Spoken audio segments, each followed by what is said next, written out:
नमस्कार सभी विद्यार्थियों को। आप सभी कैसे हैं? आशा करते हैं आप सभी स्वस्थ और बढ़िया होंगे। आज हम समलंब चतुर्भुज के जो प्रश्न होते हैं उन सवालों को लगाना सीखेंगे और आपसे समलंब चतुर्भुज में किस प्रकार से प्रश्न पूछे जाते हैं। जैसे सबसे पहले हम बात करें उनके बीच की दूरी। आपसे बीच की दूरी पूछ सकते हैं, आपसे समांतर भुजाओं का योग पूछ सकते हैं, आपसे क्षेत्रफल पूछ सकते हैं, आपसे जो समांतर भुजाएं हैं ये पूछ सकते हैं। तो समांतर भुजाएं क्या होती है? सबसे पहले हम समांतर भुजाएं देखेंगे कि समांतर भुजाएं क्या होती हैं।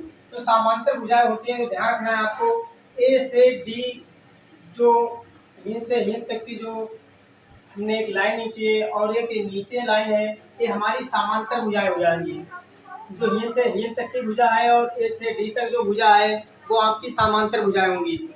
अब उनके बीच की जो दूरी है, ये दूरी आपको इन से इन तक जो दूरी है ये आपकी बीच की दूरी प्राप्त हो जाएगी। मतलब ए और बी है इसके बीच में इन से इन तक जो दूरी है वो इनके बीच की दूरी प्राप्त हो जाएगी। यहाँ पर भी इनके बीच की दूरी प्राप्त हो जाएगी। ये दोनों समान ही होगी क्योंकि इन से इन तक की जो दूरी होगी वही इन से इन तक की होगी। तो आप ये चीज सीख गए होंगे कि इनकी जो समांतर भुजाएं होती हैं वो कौन कौन सी होती हैं, ए से डी और बी से सी, और उनके बीच की जो दूरी होगी वो इन से इन तक और इन से इन तक होती है। और आपसे क्षेत्रफल पूछेगा। क्षेत्रफल क्या होता है? जो ये एरिया आपको दिखाई दे रहा है ये सब इसका क्षेत्रफल होता है। आपसे पूछेगा समलंब चतुर्भुज का क्षेत्रफल ज्ञात कीजिए।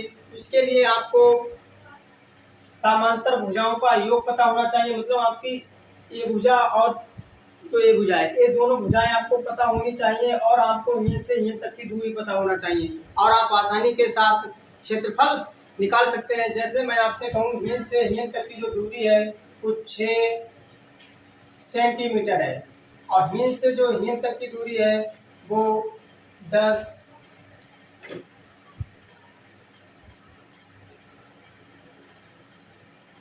सेंटीमीटर है। अब हम कहें आपसे कि इन से जो इन तक की ऊंचाई है ये 8 सेंटीमीटर है। अगर आपसे यहाँ पर क्षेत्रफल पूछ लिया जाता है तो क्षेत्रफल आप किस प्रकार से निकालेंगे? अब तो आप निकाल सकते हैं समांतर भुजाएं। मैंने आपको कौन कौन सी समांतर भुजाएं बताई थी? ए से डी और बी से सी, ये दोनों समांतर भुजाएं हैं। आपसे कह रहा है समांतर भुजाओं का योग, तो क्षेत्रफल बराबर समांतर भुजाओं का योग 10 और 6 16 हो जाएगा और इनके जो बीच की दूरी है वो 8 है। इन दोनों की गुणा करेंगे 16 8 तो 128 वर्ग सेंटीमीटर, ये इसका उत्तर हो जाएगा। अब आप अगर आपको सवाल में समांतर भुजाएं दी हुई हो और आपको ऊंचाई दी हो तो आप आसानी के साथ क्षेत्रफल निकाल सकते हैं। अब जो इसके प्रश्न हैं उन प्रश्नों को देखते हैं, आपको और बढ़िया तरीके से समझ में आएगा। तो अगला सवाल देखते हैं। सवाल में भी क्षेत्रफल ही गुजरा है और इस क्षेत्रफल को आप आसानी के साथ निकाल सकते हैं। यहाँ पर आपको भुजा 6 8 और दूरी 4 दी हुई है।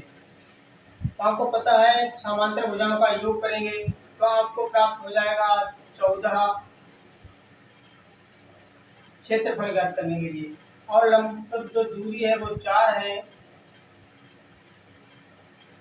56 वर्ग सेंटीमीटर, उत्तर प्राप्त हो जाएगा। मतलब अगर आप इस सवाल में कलम भी ना उठाते तब भी आप इस सवाल को लगा सकते थे।